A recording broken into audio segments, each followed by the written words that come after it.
Bonjour à tous, c'est Eric de Neken et dans cette nouvelle vidéo, qui sera très courte, je vais vous présenter quelques outils pour pouvoir couper des bandes, donc ici dans du demi-dossé, mais ça pourrait être du croupon, donc des bandes plutôt destinées à faire des ceintures, en tout cas des pièces de résistance.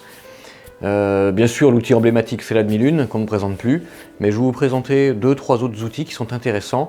Le strap cutter, vous verrez, je l'ai mis de côté, c'est un très bon outil, mais plutôt destiné à couper du collet, en tout cas des cuirs pas trop résistants, et dans ce cadre il est très efficace, mais pour du demi-dossé, malheureusement il laisse passer son tour.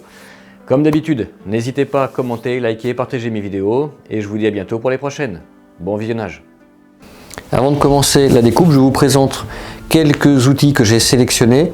Donc en premier lieu, la demi-lune qui pourrait faire tout le travail à elle seule, mais qui sera déjà très intéressante pour pouvoir faire une ligne droite sur le cuir avant d'utiliser les autres couteaux qu'on a ici sur la droite. J'ai sorti ce couteau que je n'utilise pas personnellement car je le trouve relativement dangereux. Vous avez une lame qui ressort beaucoup de l'outil, que ce soit dessous ou dessus, donc on peut se blesser assez facilement. Autre point négatif, c'est que la règle est en pouces et non en centimètres. Donc pour nous Européens, voilà, je trouve ça peu pratique.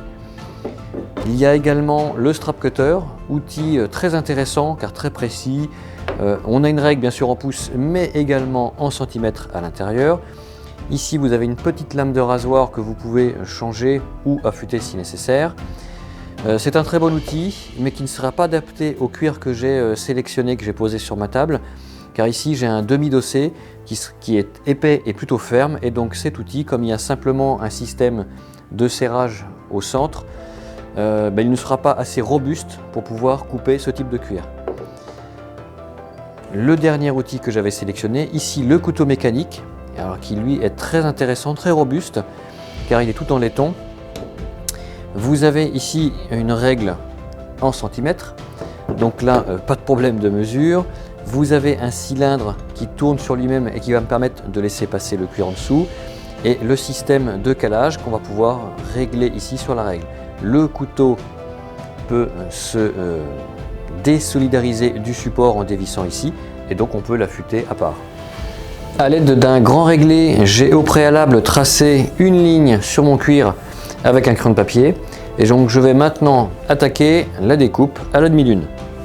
Donc je me suis posé sur un tapis de découpe en air talon, et ici on va se servir donc de cette capacité de la demi-lune à couper vraiment en ligne droite, car on est dans la partie pleine de la lame, donc il est difficile de tourner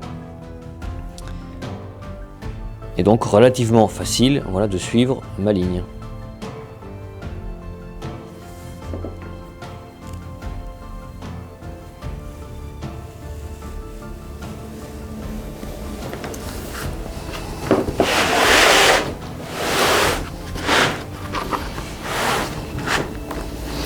À savoir ici que je découpe un demi-dossé couleur master qui est magnifique, qui est de la tannerie de Chamon et qui va me servir à faire toutes mes bandes pour les ceintures. Donc là, moi je coupe sur un tapis de découpe.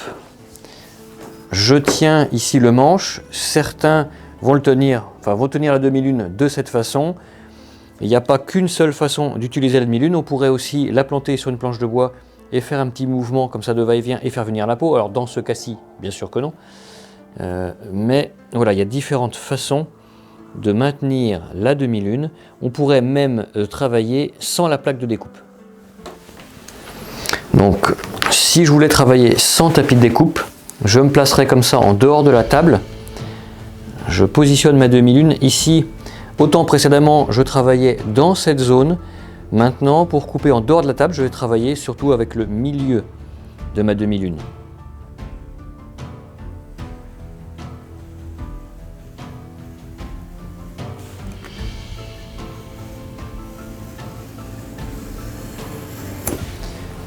J'ai réglé mon couteau mécanique ici pour me réaliser une bande de 39.